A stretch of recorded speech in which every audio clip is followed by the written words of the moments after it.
Hi guys, welcome back to our channel. Mahesh Babu గారి ఫ్యాన్స్కి మాత్రం ఈ సంవత్సరంలో చాలా పెద్ద పెద్ద పండగలు అయితే ఉన్నాయన్నమాట.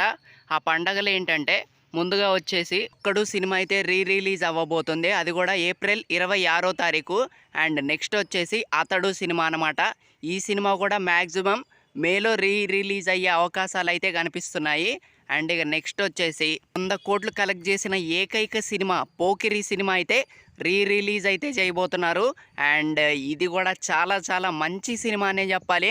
అండ్ బ్రహ్మానందం గారి కామెడీ కానీ, ప్రకాష్ రాజ్ గారి యాక్టింగ్ కానీ, ఇక మహేష్ బాబు గారు మాత్రం ఊరా మాసే. అండ్ చాలా న్యాచురల్గా యాక్టింగ్ అయితే చేశారనమాట. అండ్ డైలాగ్స్ మాత్రం అదిరిపోయాయి. కొన్ని డైలాగ్స్ ఉంటాయన్నమాట. ఎప్పుడొచ్చంగా అని కాదన్నయ్య, బుల్లెట్ దిగిందా లేదా అనే డైలాగ్ కానీ, అండ్ ఫైనల్లో ఆ ఫైట్స్ కానీ, అండ్ ప్రతిదీ చాలా పర్ఫెక్ట్గా ఉంటాయన్నమాట. అండ్ సాంగ్స్ చాలా బాగుంటాయి. అండ్ హీరోయిన్ గారు వచ్చేసి ఇలియానా గారు అనమాట. ఇలియానా గారు కూడా చాలా మంచి యాక్టింగ్ అయితే చేశారు. అండ్ ఎక్స్ప్రెషన్స్ కూడా చాలా మంచిగా ఇస్తారనమాట ఈ సినిమాలో.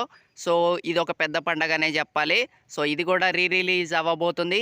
అండ్ ఇక నెక్స్ట్ వచ్చేసి అతిథి సినిమా కూడా రాబోతుందంట. సో అతిథి అప్పట్లో కొంచెం బ్యాడ్ టాక్ అయితే నడిచింది, but okay. And Mahesh Babu గారి ఫ్యాన్స్కి మాత్రం నచ్చిద్ది అనమాట. సో ఖచ్చితంగా ఇది కూడా చూడొచ్చు. అండ్ ఇక నెక్స్ట్ వచ్చేసి బ్రహ్మోత్సవం. వామ్మో, ఈ సినిమాని రిలీజ్ చేస్తున్నారంటే నిజంగా చాలా పెద్ద డేరింగ్ స్టెప్ అనే చెప్పాలి. సో ఇది కూడా రిలీజ్ చేస్తున్నారంట. సో మరి చూద్దాము ఇది ఎలా ఆడిద్దో.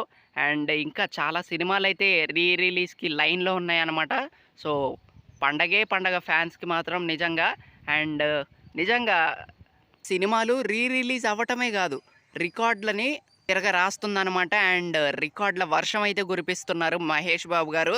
ఏదైనా రికార్డులు క్రియేట్ చేయటం అంటే అది బాబు గారి తర్వాతే.